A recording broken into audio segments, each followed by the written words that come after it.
Hello student, आप सबका मेरे यूट्यूब चैनल पर स्वागत है। आप लोगों ने पिछले मेरे वीडियोस को काफ़ी लाइक किया है।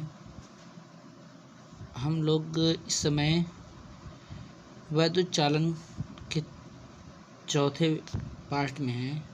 वैद्युत चालन के चौथे पार्ट में हम अब तक विद्युत धारा, धारा घनत्व, मुक्त इलेक्ट्रॉन मॉडल, अनुगमन वेग, ओम के नियम, विशिष्ट चालकता, विशिष्ट प्रतिरोध आदि महत्वपूर्ण बिंदुओं पर बात कर चुके हैं। आज हम लोग पढ़ेंगे कि वैद्युत चालन में वैद्युत ऊर्जा, जूल के नियम या फिर वैद्युत ऊर्जा के अन्य प्रकार किस प्रकार के होते हैं वो देखते हैं। सबसे पहले हम लोग आज देखते हैं कि वैद्युत ऊर्जा अथवा जूल का नियम क्या है। जब किसी चालक तार में हम लोग विद्युत धारा प्रवाहित करते हैं तो उसमें ऊर्जा उत्पन्न होती है।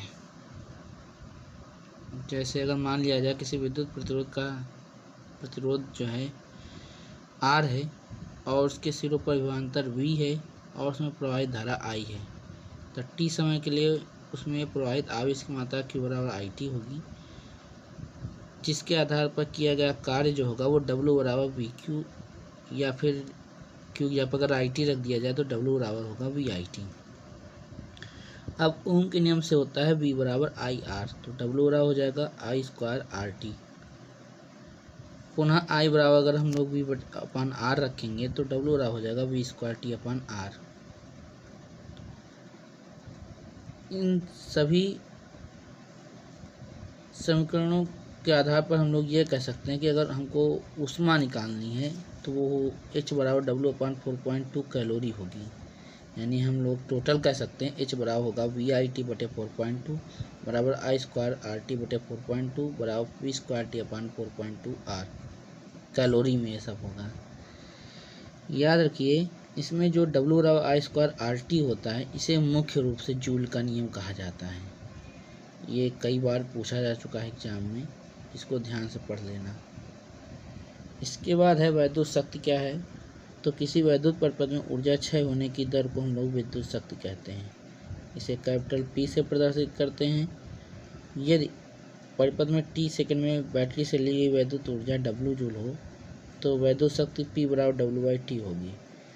अब जैसे अभी पिछले हेडिंग में हम लोगों ने पढ़ा था कि W बराबर VIT बराबर I स्क्वायर RT बराबर V स्क्वायर T अपन R होता है, तो अगर रख दिया जाए समीकरण में तो P बराबर क्या होगा हमारा, P बराबर हो जाएगा VI बराबर I स्क्वायर R बराबर V square upon R। TT सबसे कट जाएगा। इसका मात्रक जूल पर सेकंड या वाट होगा। अगर हम लोगों से ये पूछे कि जो जूल पर सेकंड या वाट हुआ इसमें 1 वाट क्या है, तो 1 वाट के लिए हम लोग कहेंगे यदि V बराबर 1 वोल्ट रख दें, I बराबर 1 एम्पियर रख दें, तब हमारा P जो होगा वो 1 वाट आएगा। यानी इसको परिभाषिक रूप से कह सकते हैं, यदि किसी वैद्युत परिपथ में प्रतिरोध के सिरों के बीच 1 वोल्ट विभवांतर लगाया जाए तो उसमें प्रवाहित धारा 1 एम्पियर हो, तब परिपथ की वैद्युत शक्ति 1 वाट होगी। वैद्युत शक्ति का सबसे बड़ा मात्रक होता है किलोवाट। 1 किलोवाट बराबर होता है 1000 वाट की। और सबसे अधिक उपयुक्त या प्रयोग किया जाने वाला मात्रक होता है अश्व शक्ति। एक अश्व शक्ति बराबर 746 वाट। ध्यान देने आगे है किलोवाट घंटा। किलोवाट घंटा एक तरीके से ऊर्जा जो हम लोग घरों में प्रयोग करते हैं उसका मात्रक होता है। इसको हम लोग बोर्ड ऑफ ट्रेड यूनिट यानी BTU भी कहते हैं। शॉर्टकट में इसको हम लोग यूनिट की यूज करते हैं। घरों में जो बिजली में मीटर में जो बिजली का उपयोग करते हैं वो उसको हम लोग यूनिट में नापते हैं। इसकी डिफिनीशन होती है कि 1 किलोवाट विद्युत शक्ति वाले परिपथ में 1 घंटे में व्यय विद्युत ऊर्जा को 1 किलोवाट घंटा कहते हैं। और 1 किलोवाट घंटा में 3.6 गुणे 10⁻6 जूल होते हैं। 1 किलोवाट घंटा में 3.6 गुणे 10⁻6 जूल होते हैं। ये याद रखना आप लोग। ये इसका जो होता है व्यापारों, अस्पतालों, दुकानों आदि में उपयोग किया जाता है। इसका दूसरा नाम बोर्ड ऑफ ट्रेड यूनिट है यानी BTU जिसे शॉर्टकट में कहते हैं। और घरों में जो बिजली उपयुक्त होती है इसमें हम लोग यूनिट शब्द का प्रयोग करते हैं। अब जैसे मान लो अगर हमको निकालना पड़े कि व्यय ऊर्जा यूनिट में कैसे निकालेंगे, तो इसका मेन फार्मूला होता है W बराबर P इंटू टी, जहाँ पे P वाट में होता है, T घंटे में होता है। अगर इसको किलोवाट में चेंज कर ले तो बटे में 1000 हो जाएगा, तो W बराबर बनेगा P इंटू टी बटे 1000। यदि हम ये मान ले परिपथ का विभवांतर V और धारा I है, तो P यहाँ पे VI रखने पर हो जाएगा हमारा W बराबर VIT बटे 1000। अर्थात किसी भी परिपथ में वह जो ऊर्जा होगी उसको अगर यूनिटों में निकालेंगे तो यूनिटों की संख्या बराबर होगी वोल्ट इंटू एम्पियर इंटू घंटे बटे 1000। यानी हम इसको कह सकते हैं वाट इंटू घंटे बटे 1000। याद रखिए जितने उपकरण होंगे उपकरणों की समान उपकरणों की संख्या इसमें हम लोग मल्टीपल कर देंगे, यानी कि तब बन जाएगा यूनिटों की संख्या बराबर वाट घंटे इंटू उपकरणों की संख्या बटे 1000। ध्यान देना यहाँ पे जो संख्या होगी वो सेम मात्रक वाली होगी।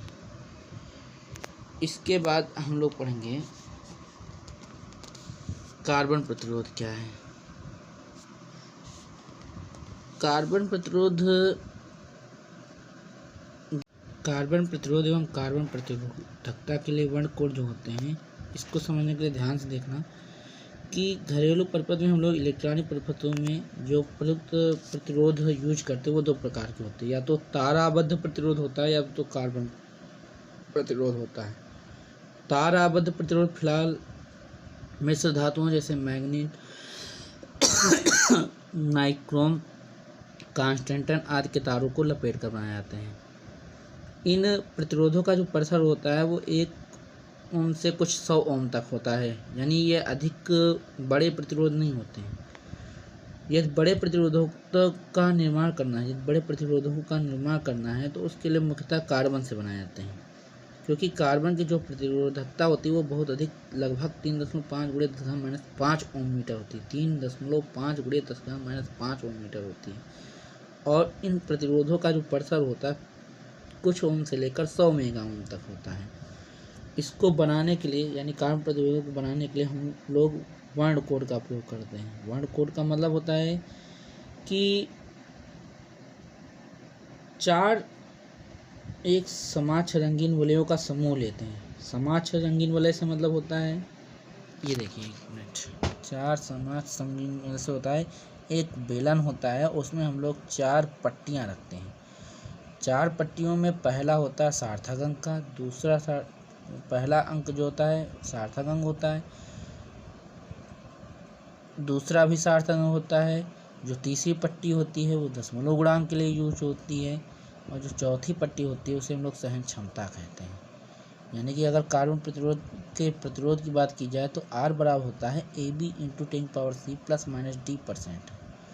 ध्यान देना ये पट्टियाँ क्या होती हैं, इनका स्वयं का कुछ ना कुछ प्रतिरोध होता है। जैसे इन प्रतिरोधों को या वर्ण कोडों को याद करने की एक ट्रिक होती है, BB Roy, great Britain, very good wife, wearing golden silver necklace.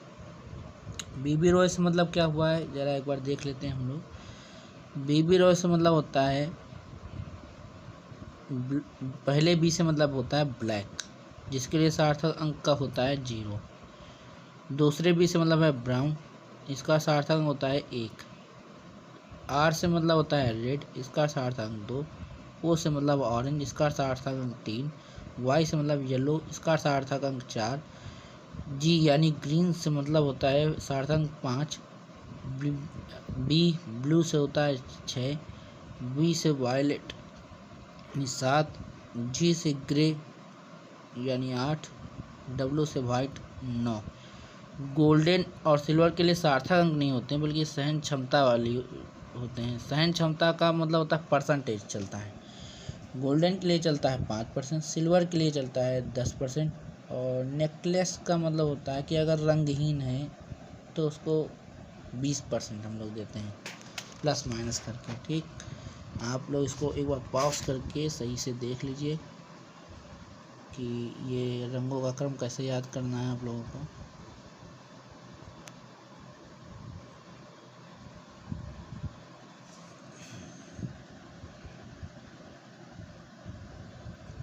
ध्यान देना, कार्बन कोड जो होता है या कार्बन प्रतिरोध होता है, ये 4 रंगों को एक बेलनाकार नली में लगा के बनाया जाता है, जिसमें पहले 2 सार्थक होते हैं, तीसरा दशमलव गुणक होता है और चौथी पट्टी जो होती है वो सहन क्षमता को बताती है। इसका प्रतिरोध होता है R बराबर AB × 10⁻C ± D%। AB जहाँ पहले और दूसरे सार्थक में होते हैं क्रमशः, और C जो होती है वो दशमलव गुणक यानी कि 10 की घात के रूप में होती है, और D जो है वो सहन क्षमता यानी परसेंटेज में होती है। आप लोग ये समझ गए होंगे। जैसे एक चीज़ देखो, कैसे कह रहा है, एक कार्बन प्रतिरोध पर पीले, हरे, लाल और सुनहरे रंग के 4 वलय बनाए हैं, इसके प्रतिरोध का मान बताना है। तो पीले के लिए सार्थक अंक का मान होता है 4, हरे के लिए सार्थक अंक का मान होता है 5 और लाल के लिए होता है 2। सुनहरे कलर के लिए सहन क्षमता होती है 5%। यानी कार्बन प्रतिरोध का प्रतिरोध हो जाएगा 45 × 10⁻² ± 5%। ये आपको समझ में आ गया होगा कि कार्बन प्रतिरोध कैसे काम करता है। अब आगे देखिए प्रतिरोधों का संयोजन। ये हम लोग हाई स्कूल में भी पढ़ चुके हैं कि प्रतिरोधों का संयोजन मुख्यतः 2 प्रकार से होता है। एक श्रेणी संयोजन होता है और एक होता है समांतर क्रम संयोजन। ये समांतर क्रम संयोजन है जो ये आप देख रहे हैं, और ये आपका है श्रेणी क्रम संयोजन। जब आपका प्रतिरोधों का एक सिरा प्लस से जुड़ा हो और प्रतिरोधों को का बाहरी सिरा यानी सब जोड़ने के बाद, सीरियल में जोड़ने के बाद आखिरी सिरा बैटरी के ऋण सिरे से जुड़ा हो, इसे हम लोग श्रेणी क्रम संयोजन कहते हैं। यदि हम ये मान लें कि R1 श्रेणी क्रम संयोजन में एक बात और आप लोग याद रखना कि धारा I क्या होती है वो नियत रहती है हमेशा, और प्रतिरोधों के सिरों के बीच का जो विभवांतर होता है वो अलग होता है। अब ये मान लें कि माना 3 प्रतिरोध R1 R2 परस्पर हमने श्रेणी क्रम में जोड़ दिए हैं और इनके संयोजन के सिरों का विभवांतर V है, और तीनों प्रतिरोधों में समान धारा I बहती है, जबकि उन सिरों पर विभवांतर क्रमशः V1, V2 और V3 हो। इनकी वैल्यू हम लोग निकालेंगे ओम के नियम से। V1 बराबर होगा IR1, V2 बराबर होगा IR2, V3 बराबर होगा IR3। अब हम मान लें कि कुल विभवांतर हमारा V है, तो V बराबर हो जाएगा V1 + V2 + V3, यानी बराबर आ जाएगा IR1 बराबर, ध्यान से देना, V बराबर V1 + V2 + V3 होगा। इसके बराबर होगा V1 की यहाँ पे IR1, V2 यहाँ पे IR2, V3 यहाँ पे IR3। I तीनों से कॉमन हो जाएगा तो V बराबर हो जाएगा IR1 + R2 + R3। अब अगर मान लें संयोजन का तुल्य प्रतिरोध कैपिटल R है तो V बराबर होगा हमारा IR। अगर रख दें तो I दोनों तरफ से कैंसिल, तो R बराबर आ जाएगा R1 + R2 + R3। इसका मतलब हुआ कि प्रतिरोधक श्रेणी क्रम संयोजन का जो तुल्य प्रतिरोध होगा श्रेणी में जुड़े सभी प्रतिरोधों के योग से के बराबर होगा, और साथ में ध्यान देना श्रेणी क्रम में जो तुल्य प्रतिरोध आएगा वो जुड़े हुए सभी प्रतिरोधों के योग के बराबर होगा, अर्थात तुल्य प्रतिरोध लगाए गए प्रतिरोधों की तुलना में अधिक होगा हमेशा। अब ध्यान देना समांतर क्रम में क्या होता है। समांतर क्रम में ये होता है कि प्रतिरोधों के समान सिरे एक बिंदु से जुड़े होते हैं, यानी कि जैसे पहले सिरे R1 R2 R3 के पहले सिरे प्लस प्लेट से जुड़े होंगे और R1 R2 R3 के दूसरे सिरे माइनस प्लेट से जुड़े होंगे, और इस स्थिति में प्रतिरोधों के सिरों के बीच का तापमान विभवांतर जो होगा वो नियत रहेगा, और उनमें बहने वाली धारा क्या होगी I1 I2 I3 वो अलग होंगी। अब इस कंडीशन में अगर हम ये निकालें कि कुल धारा I हो तो I1 I2 I3 कितनी होगी और विभव नियत है, तो आपका I बराबर होगा, ध्यान देना, I1 बराबर होगा V/R1, I2 बराबर होगा V/R2 और I3 हो जाएगा V/R3। अब संयोजन में कुल धारा क्या हो जाएगी, I बराबर I1 + I2 + I3, यानी आपका हो जाएगा I बराबर V/R1 + V/R2 + V/R3। V common ले लें तो बचेगा हमारा 1/R1 + 1/R2 + 1/R3। अब तुल्य प्रतिरोध R मान लिया जाए तो प्रवाहित वैद्युत धारा हो जाएगी I बराबर V/R। रख देने पर V भी दोनों तरफ से कट जाएगा, 1/R आ जाएगा, 1/R1 + 1/R2 + 1/R3। प्रतिरोधों के समांतर क्रम संयोजन का जो तुल्य प्रतिरोध होगा या फिर तुल्य प्रतिरोध का व्युत्क्रम जो होगा वो संयोजन में जुड़े सभी प्रतिरोधों के व्युत्क्रमों के योग के बराबर होगा। इससे एक बात और समझ में आती है कि श्रेणी क्रम में आया तुल्य प्रतिरोध जहाँ अन्य प्रतिरोधों से अधिक था, वहीं समानता क्रम में आया हुआ तुल्य प्रतिरोध क्या होगा, लगे हुए प्रतिरोधों की तुलना में कम आएगा हमेशा। समझ गए होंगे आप लोग। अब श्रेणी क्रम और समानता क्रम के बाद हम लोग इस चैप्टर के न्यूमेरिकल्स लगाएंगे। तो आप लोग जो है रेडी रहना। कुछ एग्जाम्पल्स जो है हम आप लोगों को वीडियो में डाले दे रहे हैं, इनको आप लोग जो है सही से देख लेना कि कैसे क्या करना है, और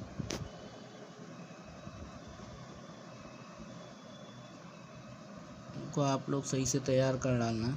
कुछ सवाल हैं।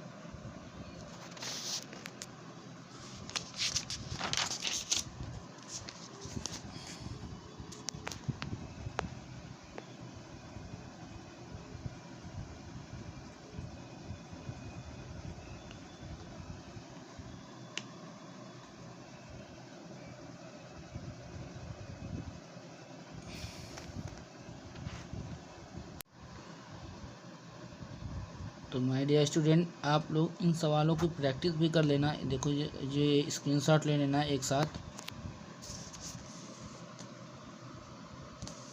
का स्क्रीनशॉट लेके इन सवालों की आप लोग प्रैक्टिस करना, और मैं भी इन सवालों के सॉल्यूशन धीरे धीरे करके एक PDF के रूप में बनाकर आप लोगों को अपने YouTube के अगले पार्ट में प्रोवाइड करा दूँगा। ये जितने भी क्वेश्चन हैं आप लोग इनको स्क्रीनशॉट लेके आप लोग लगा लेना। हो सकता है कुछ स्टूडेंट के पास बुक ना हो,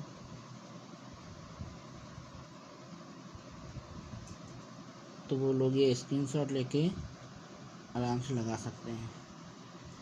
ठीक है, तो फ्रेंड्स आज के लिए इतना ही। आप लोगों को वीडियो अगर अच्छा लगा हो तो लाइक करें, और अगर आप चैनल पर नए हो तो सब्सक्राइब करना ना भूलें, ताकि हम लोग जब भी वीडियो बनाएं तो आप लोगों को नोटिफिकेशन मिल जाए। इसके लिए बगल में ही एक बेल आइकॉन बना होगा, उस बेल आइकॉन को भी आप लोग प्रेस कीजिए।